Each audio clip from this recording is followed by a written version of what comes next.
और आज की वीडियो में मैं आपके लिए लेकर आई हूँ भारतीय भूगोल का टॉपिक। भारतीय भूगोल में हम लोग क्या पढ़ रहे हैं?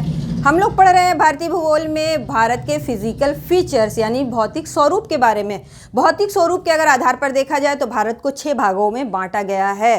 सबसे पहले हिमालय पर्वत श्रृंखला है जिसको हम लोगों ने पढ़ लिया है। आज की वीडियो में हम लोग पढ़ने वाले हैं प्रायद्वीपीय पठार के पश्चिमी घाट और पूर्वी घाट के बारे में। जी हाँ दोस्तों, पश्चिमी घाट और पूर्वी घाट एक ऐसा टॉपिक है जहाँ से बहुत ज़्यादा क्वेश्चंस एग्जाम्स में बनते रहते हैं। तो आइए शुरू करते हैं आज का टॉपिक। हम लोग जिसमें पढ़ेंगे पश्चिमी घाट और पूर्वी घाट। पश्चिमी घाट की बात अगर हम लोग करें तो पश्चिमी घाट पर्वत जो है जिसे सह्याद्री भी कहा जाता है, पश्चिमी घाट को सह्याद्री भी कहा जाता है। ये असल में एक अवरोधी पर्वत यानी कि ब्लॉक माउंटेन का एग्जाम्पल देता है। ये एक तरह का भ्रंश कगार है, ठीक है, खड़ी ढाल वाला एक भ्रंश कगार है। इसका निर्माण कब हुआ ये समझ लेते हैं। इसका निर्माण हुआ है तब जब अफ्रीकन प्लेट भारतीय प्लेट से अलग हो रहा था, तो उस टाइम में पश्चिमी घाट पर्वत का निर्माण हुआ है। यह है जो है ताप्ती नदी, ये नर्मदा है, ये ताप्ती है। ताप्ती के मुहाने से लेकर दक्षिण में केप कोमोरिन यानी कन्याकुमारी तक पश्चिमी घाट पर्वत लगभग 1600 किलोमीटर की लंबाई में फैला हुआ है। पश्चिमी घाट पर्वत के उत्तर में 3 पहाड़ियां हैं जो कि गुजरात के सौराष्ट्र राज्य में हैं। इसको देख लेते हैं। सबसे पहले है मांडव की पहाड़ी, बारदा की पहाड़ी और गिर की पहाड़ी। गिर जो है ये एशियाटिक लायन जो होते हैं उनका एकमात्र नेचुरल हैबिटेट है और यहीं पे गिर नेशनल पार्क भी है। एशियाटिक लायन जो होते हैं पूरे एशिया में सिर्फ गिर में ही पाए जाते हैं और इसके अलावा वो अफ्रीका के सवाना में पाए जाते हैं, जो इस बात को प्रूफ करता है कि एक टाइम में अफ्रीका का सवाना वाला एरिया पूर्वी भाग जो है भारत के पश्चिमी भाग गुजरात के सौराष्ट्र से लगा हुआ था। बाद में जब कॉन्टिनेंटल ड्रिफ्ट हुए, प्लेट टेक्टोनिक की वजह से एक प्लेट दूसरे प्लेट से अलग होने लगे, तो अफ्रीका जो है वह भारत से अलग हो गया। और इसी टाइम पीरियड में क्या हुए, ये जो भ्रंश कगार है पश्चिमी घाट का निर्माण भी हुआ है। पश्चिमी घाट पर्वत में कुछ घाट हैं यानी कि माउंटेन पासेस हैं, उसे देखते हैं। सबसे पहले थाल घाट दर्रा। थाल घाट दर्रा कहाँ है? तो ये महाराष्ट्र राज्य में है ना। थाल घाट दर्रे से होकर क्या गुजरती है? मुंबई से नागपुर जाने की रेलवे और सड़क मार्ग जो मुंबई, नागपुर और कोलकाता को एक दूसरे से कनेक्ट करता है। थाल घाट दर्रे के अलावा उसके दक्षिण में एक और दर्रा है महाराष्ट्र में जिसे भोर घाट दर्रा कहते हैं। भोर घाट दर्रा मुंबई से पुणे को जोड़ता है। नेक्स्ट है हमारा कि सह्याद्री, क्या कहते हैं? पश्चिमी घाट को सह्याद्री भी कहते हैं। तो उत्तरी सह्याद्री की सबसे ऊंची चोटी कलसुबाई चोटी है, जबकि उत्तरी सह्याद्री की एक और महत्वपूर्ण चोटी है जिसे महाबलेश्वर चोटी भी कहते हैं।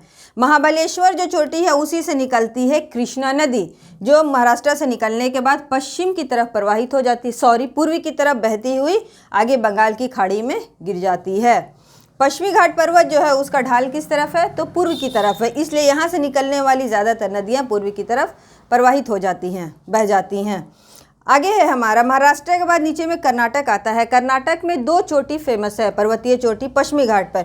एक है ब्रह्मगिरी चोटी और दूसरा है कुदेरमुख चोटी। ब्रह्मगिरी पर्वत चोटी जो है उससे निकलती है कृष्णा नदी, कावेरी नदी, और कावेरी नदी जो है वो कर्नाटक से निकलने के बाद तमिलनाडु में आगे प्रवाहित हो जाती है।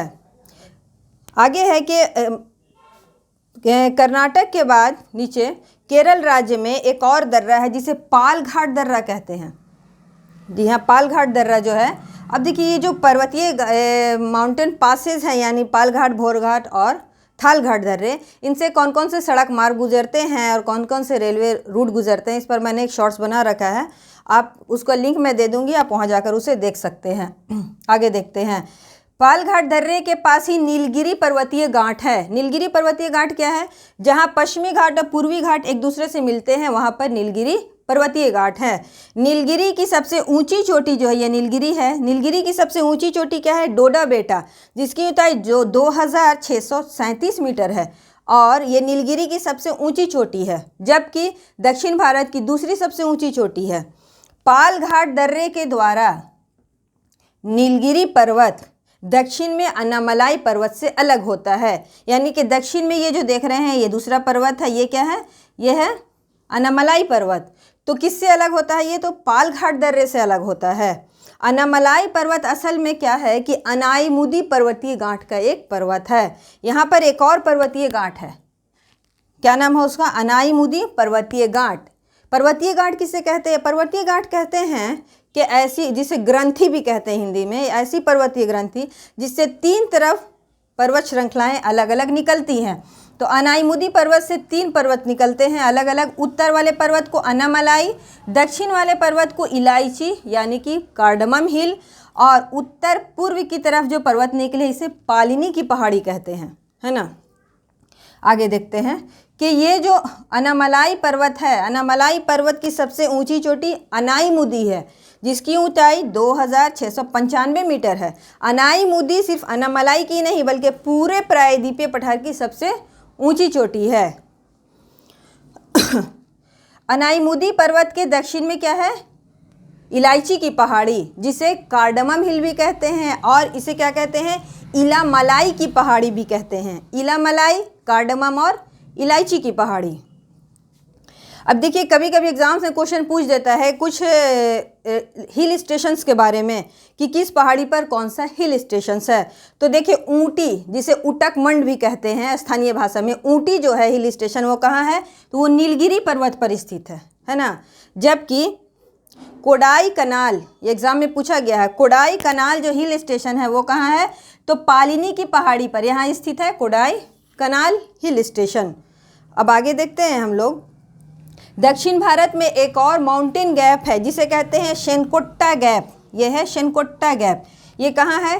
तो इलायची की पहाड़ी यानी कार्डमम हिल पर स्थित है।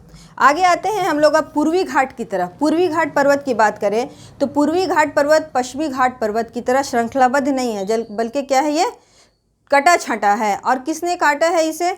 तो प्रायद्वीपीय पठार की जो नदियां हैं, महानदी, गोदावरी, कृष्णा और कावेरी जैसी नदियों ने इसको काट छाट के अलग अलग कर दिया है। बल्कि गोदावरी और कृष्णा नदी के बीच में जो घाटी है वहाँ पे पर्वतीय पूर्वी घाट जो है वो बिल्कुल भी नज़र नहीं आते हैं। पूर्वी घाट जो है उसको अलग अलग भागों में अलग अलग स्थानीय नाम से जाना जाता है। पूर्वी घाट की सबसे ऊंची चोटी महेंद्रगिरी है, जिसकी ऊंचाई 1501 मीटर है। महेंद्रगिरी की ऊंचाई।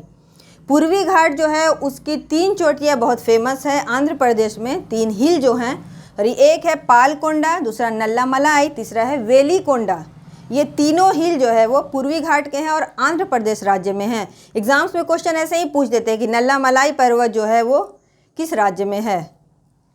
आगे देखते हैं, तमिलनाडु राज्य में 4 पर्वत या 4 माउंटेन जो है वो काफ़ी फेमस हैं। एक है जावादी हिल, दूसरा है शेवाराय, पंचमलाई और शिरुमलाई पर्वत। ये चारों कहाँ हैं? तो तमिलनाडु राज्य में हैं। तो आज के लिए इतना ही। मिलते हैं फिर नेक्स्ट वीडियो में और आगे पढ़ेंगे, भारतीय भूगोल को कंटिन्यू रखेंगे। तब तक के लिए thank you and take care.